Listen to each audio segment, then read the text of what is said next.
السلام علیکم ورحمۃ اللہ وبرکاتہ۔ ویڈیو شروع کرنے سے پہلے میں سبھی سے میری مؤدبانہ درخواست یہ ہے کہ جس بھائی نے اب تک یہ چینل سبسکرائب نہیں کیا ہے وہ جلد سے جلد یہ چینل ضرور سبسکرائب کرے تاکہ نئی آنے والی ویڈیو آپ کو سب سے پہلے مل سکے۔ دیکھیے، ہمارے مذہب اسلام کے اندر صرف اور صرف دو ہی تہوار ہوتے ہیں، ایک عید الفطر اور دوسری عید الاضحیٰ، اور ان دو تہواروں کے علاوہ ہمارا کوئی تہوار نہیں ہے۔ بس جمعہ بھی جو ہے چھوٹی عید شمار ہے اس میں بھی، لیکن اس کے علاوہ کوئی عید نہیں ہوتی۔ اب وہ کیوں نہیں ہوتی، میں آپ کو ایک مثال دے کر سمجھاؤں گا انشاءاللہ۔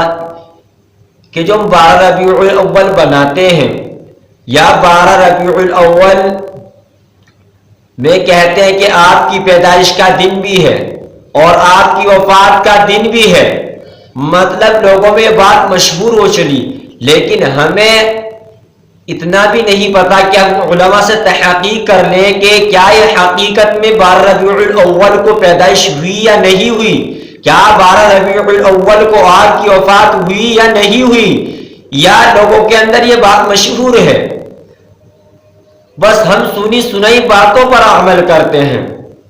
سب سے پہلی بات تو یہ ہے کہ 12 ربیع الاول پیدائش کی جو تاریخ ہے اس میں اختلاف ہے۔ اختلاف کیا ہے؟ کسی کے اندر آتا ہے کہ 8 کو ہوئی، کسی کے اندر آتا ہے کہ 9 کو ہوئی، کسی کے اندر آتا ہے کہ 12 کو ہوئی۔ تو ہم یقینی طور پر کیسے کہہ سکتے ہیں کہ آپ کی پیدائش 12 ربیع الاول کو ہوئی؟ چلو مان لیتے ہیں، ہم آپ کی بات مان لیتے ہیں، چلو 12 ربیع الاول کو ان کی پیدائش ہوئی۔ کبھی آپ نے وفات پر غور کیا ان کی کہ ان کی وفات بھی تو 12 ربیع الاول کو ہوئی؟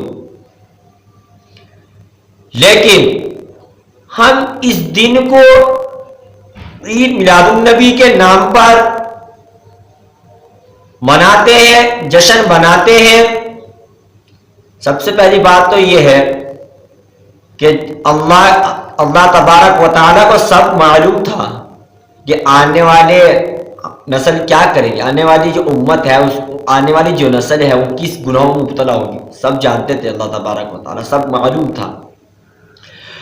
لیکن اللہ کے رسول صلی اللہ علیہ وسلم کو بھی معلوم تھا کہ آنے والی جو نسل ہے وہ ضرور جشن منائے گی، تو اس پر اللہ کے رسول صلی اللہ علیہ وسلم نے ایک بہت بہترین کام کیا کہ آپ نے اس دن کا روزہ رکھنا شروع کر دیا۔ لیکن یاد رکھنا، پیدائش کا دن بھی اور وفات کا دن بھی یہ پیر کا دن ہے، اس لیے آپ صلی اللہ علیہ وسلم نے پیر کا دن روزہ رکھنا شروع کر دیا۔ اب مجھے آپ ایک بات بتائیے، میں آپ لوگوں سے ایک سوال کرتا ہوں کہ اگر عید الفطر ہو یا عید الاضحیٰ ہو، کیا آپ اس دن روزہ رکھ سکتے ہیں؟ اچھا مجھے ایک بات بتائیے آپ، اور کہ خوشی جو ہے روزہ رکھ کے منائی جاتی ہے یا روزہ بغیر رکھے منائی جاتی ہے؟ بہرحال روزہ رکھا نہیں جاتا یا خوشی منائی جاتی ہے۔ اگر آپ کو کوئی انسان آپ کی دعوت کر رہا ہے اور اس نے آپ کی دعوت دوپہر کو کری اور آپ اس کی دعوت پر گئے تو ہیں، اس کو آپ نے حاضر دی تو ہے، مطلب اس کے گھر بھی گئے، لیکن آپ روزہ رکھ کر اس کے گھر گئے، کیا میزبان کو غصہ آئے گا کہ نہیں آئے گا کہ بھائی جب میں نے تجھے 5 دن پہلے بتا دیا تھا کہ فلاں دن تیری دعوت ہے، پھر تو آیا کیوں ہے؟ کہ روزہ رکھ کے آیا ہے۔ تو عید تو جو ہماری عیدیں جو ہوتی ہے تو اللہ کے مہمان ہوتے ہیں ہم، تو عید میلاد النبی کا نام کہاں سے آ گیا؟ تو اسی لیے 12 پیر کے دن آپ صلی اللہ علیہ وسلم نے مستقل روزہ رکھا، اور صحابی نے پوچھا کہ اللہ کے رسول صلی اللہ علیہ وسلم آپ پیر کا روزہ کیوں رکھتے ہیں؟ تو آپ صلی اللہ علیہ وسلم نے ارشاد فرمایا کہ یہ میرا پیدائش کا دن ہے، اس لیے روزہ رکھتا ہوں۔ چلو مان لیتے آپ محبت کے طور پر یہ کرتے ہیں۔ اب مجھے آپ ایک بات بتائیے، جو حضرات جلوس نکالتے ہیں، جلوسوں میں جاتے ہیں، اب میں یہاں جائز اور ناجائز کی بات نہیں کر رہا ہوں، انہی لوگوں سے سوال کر رہا ہوں جو جلوسوں میں جاتے ہیں اور آپ کی محبت کا اظہار بھی کرتے ہیں وہ لوگ۔ اب آپ مجھے ایک بات بتائیے، میں ان لوگوں سے ایک سوال کرنا چاہتا ہوں جو حضرات جلوس میں جا رہے ہیں، وہ دن میں کتنی نماز ادا کر رہے ہیں؟ ذرا ان سے جا کر پوچھے تو صحیح، کیا اللہ کے رسول صلی اللہ علیہ وسلم کی ہمیں آخری نصیحت یاد نہیں اور ہم جا رہے ہیں جلوسوں کے اندر؟ میرے بھائیوں، اللہ کے رسول صلی اللہ علیہ وسلم کی آخری نصیحت جو ہمیں تھی کہ نماز قائم کرنا، نماز نہ چھوڑنا میری امت، یہ نصیحت ہمیں یاد ہے؟ ہمیں معلوم ہے یہ نصیحت؟ معلوم نہیں ہوگی، کیوں؟ ہم نے معلوم ہی نہیں کرا اپنے علماء کے، یا ہم نے کتابوں کے اندر نہیں پڑھا، ہمیں اس لیے معلوم نہیں ہے۔ تو اسی لیے آپ کی آخری نصیحت جو تھی وہ یہ تھی کہ نماز قائم کرنا، اور دوسری نمبر 2 نصیحت یا صلی اللہ علیہ وسلم کی موت کے وقت،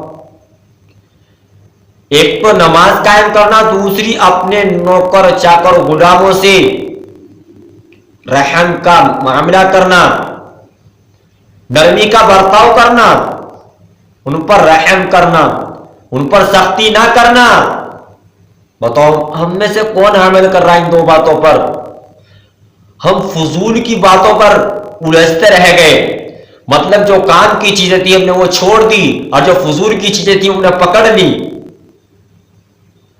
کبھی ہم نے اپنے بچے کو بٹھا کر یہ بھی پوچھا ہے کہ ہم امت میں ہیں، میں سب کی بات نہیں کر رہا ہوں، جن کے گھر میں دین کا طبقہ ہے وہ ضرور یہ پوچھتے ہیں، یاد کرواتے ہیں۔ کبھی ہم نے اپنے بچوں سے یہ پوچھا ہے کہ نبی صلی اللہ علیہ وسلم کہاں پیدا ہوئے اور کہاں وفات ہوئی؟ کبھی ہم نے اپنے بچوں سے یہ بھی معلوم کرا کہ آپ کے اخلاق کیسے تھے؟ کبھی ہم نے اپنے بچوں سے یہ بھی پوچھا کہ آپ نے دین کو کیسے پھیلایا؟ کبھی ہم نے اپنے بچوں سے یہ بھی پوچھا کہ آپ صلی اللہ علیہ وسلم راستے پر کیسے چلتے تھے، نماز کیسے پڑھتے تھے، اور بچوں سے محبتیں کیسے کرتے تھے، بڑوں پر چھوٹوں پر رحم، بڑوں پر شفقت کیسے کرتے تھے آپ صلی اللہ علیہ وسلم؟ کبھی ہم نے اپنے بچوں کو سکھایا؟ کیوں سکھائیں گے؟ جب ہمیں معلوم نہیں تو ہم اپنے بچوں کو کیسے سکھائیں گے؟ میرے بھائیو، ہمیں بہت سخت ضرورت ہے، ہمیں چاہیے کہ ہم سیرت النبی کا مطالعہ کریں کہ آپ صلی اللہ علیہ وسلم کے بال کیسے تھے، آپ صلی اللہ علیہ وسلم کا چہرہ کیسا تھا، داڑھی کیسی تھی، آپ صلی اللہ علیہ وسلم کا گھر کے اندر کیا برتاؤ تھا اور گھر کے باہر کیا برتاؤ تھا، رشتہ داروں سے کیا سلوک تھا۔ یہ ساری چیزیں آپ صلی اللہ علیہ وسلم ہمیں سکھا کے چلے گئے ہیں، لیکن اس وقت ہماری آنکھیں بند ہیں کہ بس ہم فالتو کی چیزوں میں لگ گئے۔ ادھر تو آپ صلی اللہ علیہ وسلم روزہ رکھتے تھے پیر کا دن، اور ہم ادھر ان کے جشن منا رہے ہیں۔ چلو میں آپ کی بات مان لیتے ہیں، 12 ربیع الاول پیدائش بھی ہے اور وفات بھی ہے، ہم جو خوشی بنا رہے ہیں پیدائش کے طور پر، تو ہمیں وفات بھی تو یاد آنی چاہیے۔ اب مجھے ایک بات بتائیے کہ ہم وفات کے ٹائم خوشی مناتے ہیں یا غم مناتے ہیں؟ اور وہ تو ہمارے نبی کریم صلی اللہ علیہ وسلم اس دنیا سے رخصت ہو چکے ہیں اور اس پر ہم خوشی منا رہے ہیں۔ کتنے افسوس کی بات ہے کہ آج امت کہاں ڈوبی جا رہی ہے، آج کس ماحول کے اندر ہماری زندگی گزر رہی ہے۔ آج ماں باپ کی نافرمانی عام ہو رہی ہے، کیوں؟ کیونکہ ہم نے اپنے بچوں کو تربیت نہیں دی، ہم نے اپنے بچوں کو اخلاق نہیں سکھایا۔ اس کی صرف ایک وجہ یہ ہے کہ ہم اپنے بچوں کو ٹائم نہیں دیتے۔ اگر آپ خود نہیں سکھا سکتے اپنے بچوں کو، کم سے کم ان کو ایک عالم کے پاس چھوڑو، ان کو ایک اچھی صحبت تو دو تاکہ وہ تمہاری قدر کر سکے، تمہاری عزت کر سکے، وہ نبی کے بارے میں کچھ جان سکے۔ کہ نبی کو گئے ہوئے کتنا ٹائم ہو گیا، میں نے بڑا بڑا سا پوچھا کہ ہم کس کی امت میں ہیں، وہ سوال جواب نہیں دے سکتے اس کا، کیوں؟ انہوں نے سیکھا ہی نہیں، جب ان کو کسی نے سکھایا ہی نہیں۔ اور یہ آخری امت ہے، سب سے بعد میں آنے والی امت ہے، لیکن انشاءاللہ سب سے پہلے یہ جنت میں جائے گی۔ موت کے وقت اللہ کے رسول صلی اللہ علیہ وسلم نے اپنی امت کے لیے کتنے تڑپ رہے تھے، کتنے تڑپ رہے تھے، کیا گھٹن تھی آپ کی۔ کیا اللہ کے رسول صلی اللہ علیہ وسلم نے موت کے وقت اپنے بچے کو مانگا؟ نہیں نا، اپنی امت کے لیے تڑپے۔ اور آج ہم ان کو کیا سلا دے رہے ہیں، ان کے طریقے پر کس طرح چل رہے ہیں۔ ہم جشن منانے میں سب سے آگے، لیکن جو طریقہ، جو زندگی گزارنے کا طریقہ وہ بتا کر چلے گئے، اس پر چلنے کو ہم راضی نہیں۔ تو خدا را صحیح راستہ چنے، پوچھے اپنے علماء سے کہ کیا صحیح ہے اور کیا غلط ہے، کہ جو کام کر بھی رہے ہیں کیا اس پہ ہمیں ثواب مل رہا ہے، گناہ مل رہا الٹا۔ تو اسی لیے آپ صلی اللہ علیہ وسلم جو زندگی گزارنے کا طریقہ بتا کر گئے ہیں اس پر ہمیں چلنا ہے، اور جس سے منع فرما گئے اس سے ہمیں رکنا ہے۔ اب خود بھی رکیں گے اور انشاءاللہ اپنی اولاد کو بھی روکیں گے۔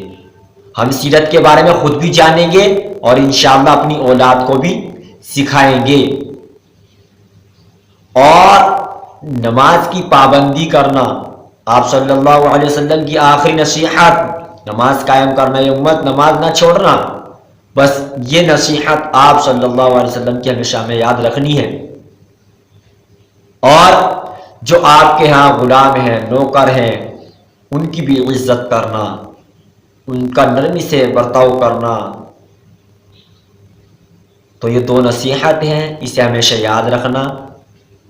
باقی اتنا ہی کہنا چاہوں گا کہ پہلے آپ ربیع الاول کے بارے میں پورا جانیں، 12 ربیع الاول ہے کیا حقیقت ہے اس کے بارے میں معلوم کرنا ہے۔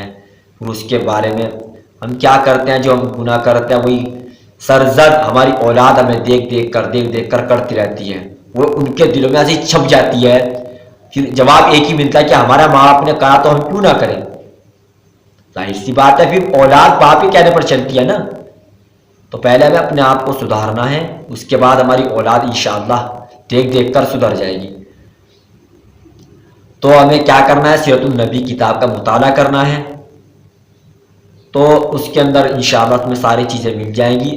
نبی کے بارے میں پڑھا کرو کہ ہمارے نبی کے اخلاق کیا تھی، اور نماز کے بعد کیا کیا پڑھا کرتے تھے، کیا کیا عمل تھے، گھر میں برتاؤ کیسا تھا اور باہر کیسا برتاؤ تھا۔ ہم کیا کرتے ہیں کہ نبی کا جب نام آتا ہے جھوم جاتے ہیں، ہمیں پھر یہ پتہ نہیں کہ ماں باپ کے کیا حقوق ہے، بھائی بہن کے کیا حقوق ہے، رشتہ داروں کے کیا حقوق ہے، اور دوست احباب کے ساتھ کیا حقوق ہے۔ ہمیں اس کے بارے میں کوئی پرواہ نہیں ہے، بس ہم فضول کے کاموں میں الجھ کے رہ گئے۔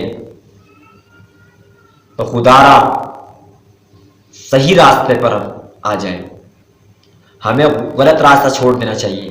یہ بتاؤ اچھا ہم 12 ربیع الاول کی کتنے مزے کر رہے ہیں، بلکہ ہمیں تو غم ہونا چاہیے کہ یہ وہ تاریخ ہے جو آپ صلی اللہ علیہ وسلم اس دنیا سے گئے ہیں، اور ہمیں تو صدقہ خیرات کرنا چاہیے۔ اصل چیز تو یہ ہے کہ صدقہ دیں، خیرات کریں، اپنی جان کا، اپنی مال کا، تو بہت بڑا انشاءاللہ نفع ہوگا۔